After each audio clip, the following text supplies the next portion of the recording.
엘리사는 부자였습니다. 소도 많고 땅도 많고 얼마든지 편안하게 살 수 있었습니다. 그런데 그 엘리사가 부르심을 받았을 때 다 버리고, 그리고 소는 잡아서 고기 나눠주고, 그리고 그 농기구도 다 불태우고, 그리고 이제 내가 갈 길은 오직 이 길이다. 하나님을 섬기는 길, 그리고 이 백성들을 하나님께로 인도하는 그 길을 가기로 마음을 결심하고 결단하고, 그래서 농기구를 불사르고 엘리야를 쫓아간 것입니다. 여기 열왕기하 2장 다시 보시겠습니다. 3장입니다. 3장 보시겠습니다. 3장 11절. 여호사밧이 가로되 우리가 여호와께 물을 만한 여호와의 선지자가 여기 없느냐? 이스라엘 왕의 신복 중에 한 사람이 대답하여 가로되 전에 엘리야의 손에 물을 붓던 사밧의 아들 엘리사가 여기 있나이다. 여기 보시면 전에 엘리야의 손에 물을 붓던 사밧의 아들 엘리사가 여기 있나이다. 이 무슨 뜻이냐면은 엘리사가 엘리야를 수종 들으면서 섬긴 겁니다. 물을 부었다, 수종 들었다는 거죠. 그래서 이 엘리사는 어떤 사람이었냐면은 다른 사람을 섬기는, 스승을 섬기는, 그래서 섬기면서 순종하고 섬기면서 그 능력을 배우는 그런 사람이었습니다. 그래서 성경에 보면은 하나님이 쓰시는 사람의 또 한 가지 특징이 뭐냐면은 섬기는 삶을 사는 사람이다. 섬기는 삶. 여호수아도 모세를 섬겼거든요. 그래서 모세의 시종 여호수아 이렇게 나오거든요. 여호수아가 모세의 후계자가 되어서 이스라엘 민족을 가나안 땅 정복하게 했지 않습니까? 엄청난 일을 했는데 모세에게 배운 겁니다. 모세에게 배울 때에 모세를 섬긴 거예요. 시종이라고 되어 있네요. 시종. 눈의 아들 여호수아. 그래서 여호수아도 모세를 섬기면서 순종을 배웠고, 창세기에 요셉 있지 않습니까? 이 요셉이 아버지 섬겼습니다. 그래서 아버지 심부름 갔다가 형들에게 팔려갔지 않습니까? 아버지를 섬기는 사람이었고, 그 다음에 옥에 갇혔는데 옥에서 술 맡은 관원장, 떡 굽는 관원장을 섬겼습니다. 그리고 옥에서 풀려 나와가지고, 그리고 이 애굽의 총리가 되어가지고, 그래서 이스라엘 민족을 구원하는 엄청난 일을 했죠. 이 요셉이 그런 엄청난 일을 하기까지는 어떤 삶을 살았냐면은 섬기는 삶을 살았다. 아버지도 섬기고, 그리고 보디발 장군도 섬기고, 감옥에 가서는 죄수들도 섬기고, 그 섬기는 삶.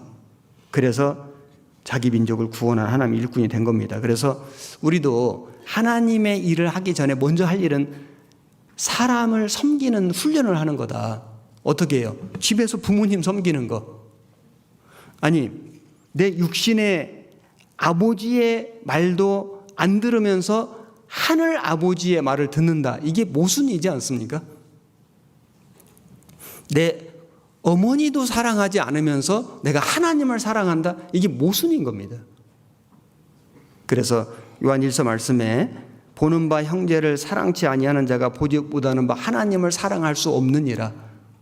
형제를 사랑하지 않는 자가 하나님을 사랑할 수 없느니라. 그래서 먼저는 내 가정에서 부모님을 섬기고, 그 다음에 학교에서 나를 가르쳐주는 스승님, 선생님을 섬기고. 요즘 세상이 정말 반대지 않습니까? 요즘 뉴스 보는 게 진짜 겁이 나요. 너무나 무서운 일, 너무나 끔찍한 일, 너무나 상식에 어긋난 일들이 너무나 많이 벌어지고 있는 거예요. 어떤 초등학생이 교감 선생님 뺨을 때리고 욕을 하고, 이래도 이걸 어떻게 제지를 못하고, 세상 천지에 이런 일이 다 있습니까? 이런 세상이 돼버렸습니다. 하나님에게 쓰임을 받기 위해서는 먼저 집안에서 부모님을 섬기고 순종하고, 그 다음에 나를 가르쳐주는 스승님, 선생님을 섬기고 순종하고, 직장에서는 상사를 섬기고 순종하고, 교회 안에서도 믿음의 선배들이 있지 않습니까? 그리고 또 어떤 직분을 가진 분들, 어떤 앞에서 어떤 지도자 역할을 하는 분들에게 순종하고, 이걸 하면서 우리가 하나님에게 쓰임받는 일꾼이 되는 거다. 나는 하나님께만 순종한다. 그게 옳은 말이 아닙니다. 그래서 엘리사는 엘리야를 섬기는 삶을 살았고, 그 다음에 끝까지 엘리야를 따라가는, 쫓아가는 그런 삶을 살았습니다. 열왕기하 2장 다시 보시겠습니다. 2장 2절에 엘리야가 엘리사에게 이르되 청컨대 너는 여기 머물라. 여호와께서 나를 베델로 보내시느니라. 엘리사가 가로되 여호와의 사심과 당신의 혼의 삶을 가리켜 맹세하노니 내가 당신을 떠나지 아니하겠나이다. 끝까지 쫓아갔습니다. 4절 엘리야가 저에게 이르되 엘리사야 청컨대 너는 여기 머물라. 여호와께서 나를 여리고로 보내시느니라. 엘리사가 가로되 여호와의 사심과 당신의 혼의 삶을 가리켜 맹세하노니 나는 당신을 떠나지 아니하겠나이다. 6절입니다. 엘리야가 또 엘리사에게 이르되 청컨대 너는 여기 머물라. 여호와께서 나를 요단으로 보내시느니라. 저가 가로되 여호와의 사심과 당신의 혼의 삶을 가리켜 맹세하노니 내가 당신을 떠나지 아니하겠나이다. 이에 두 사람이 행하니라. 그래서 엘리사는 스승 엘리야를 끝까지 쫓아갔다. 그 룻도 그렇게 했죠. 시어머니 나오미를 끝까지 붙쫓았다. 그래서 하나님의 축복을 받을 수 있었던 것입니다. 이 아브라함의 조카 롯은 아브라함을 끝까지 쫓아갔었어야 되는데 왜 요단들을 바라보고 소돔 고모라까지 내려갔습니까? 육신의 눈에 좋은 것을 보고 내려간 거예요. 그래서 아브라함하고 갈대우르에서 나온 건 참 잘했는데 끝까지 동행하지 못했습니다. 끝까지 쫓아가지 못했죠. 그래서 그는 이 불 가운데 얻은 구원의 모형이 되는 것입니다. 사울 왕도 기름 부음 받고 얼마나 출발이 좋았습니까? 처음에 그 왕 삼을 때 그 제구 사이에, 행구 사이에 숨었지 않았습니까? 얼마나 겸손했습니까? 그런데 사울이 끝까지 마음을 붙잡지 못하고 붙잡지 못하고 마음이 편하고 다윗을 시기하고 미워하고 질투하고 결국에는 악신이 들리고 아주 비참하게 됐습니다.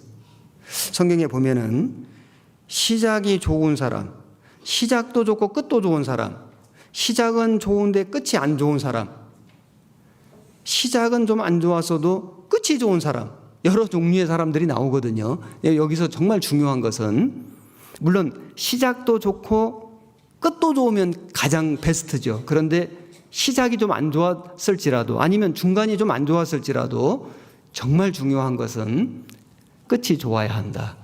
마지막이 중요한 겁니다. 마지막이. 우리 드라마나 영화도 해피엔딩이라는 게 있지 않습니까? 마지막이 중요해요. 마지막이. 신앙도 마찬가지입니다. 그래서 히브리서 11장에 믿음의 장에 이름이 올라간 분들의 공통점은 뭐냐면은 끝이 좋은 사람들이다. 예, 우리도 지금 신앙생활을 잘하고 있지 않습니까? 어떤 분들은 시작도 좋았고 지금도 좋고 끝까지 좋아야 됩니다. 어떤 분들은 시작이 좀 안 좋았는데 혹은 중간이 좀 안 좋았는데 그런 분들이 있지 않습니까? 저도 시작이 별로 안 좋았습니다. 저는 정말 제가 간증했지만은 저는 구원받고 교제를 떠나서 몇 년 있었습니다. 처음부터 잘했으면 더 좋았겠지만은 처음이 좀 안 좋든지 또는 중간에 좀 곁길로 갔든지 간에 중요한 것은 지금이 중요하고 마지막까지 잘하는 게 훨씬 중요합니다. 디모데 후서를 보시겠습니다. 디모데 후서 4장입니다. 4장 10절. 디모데 후서는 사도 바울이 쓴 마지막 서신서입니다.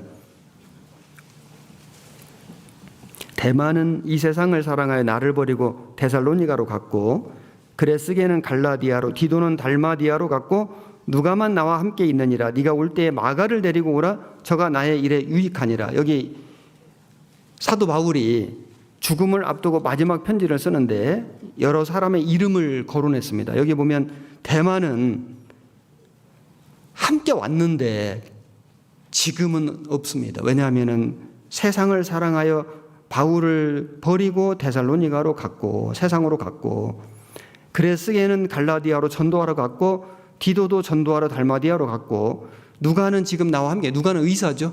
끝까지 바울 곁에서 지켰습니다. 그리고 여기 마가를 데리고 오라. 저가 나의 일에 유익하니라. 이 마가는 중간에 예루살렘 그 전도 여행 중에 그 너무 힘든 그 고난을 못 이기고 예루살렘으로 돌아온 사람이 이 마가거든요. 마가. 그런데 이 마가가 나중에는 회개하고 다시 신앙이 회복되어서 귀하게 쓰임 받았다는 걸 알 수 있습니다. 그래서 마가를 데리고 오라. 저가 나의 일에 유익하니라. 그래서 마가복음 기록한 겁니다. 마지막이 중요하지, 마지막이. 그래서 우리가 주님 오실 날이 정말 얼마 남지 않았기 때문에 우리가 이 신앙의 길, 믿음의 길을 지금까지 잘 왔지 않습니까? 우리 중에 한 사람도 곁길로 가거나 세상으로 돌아가거나 침륜에 빠지거나 하는 형제 자매님들이 정말 한 분도 없기를 너무나 간절히 바라고 소망합니다.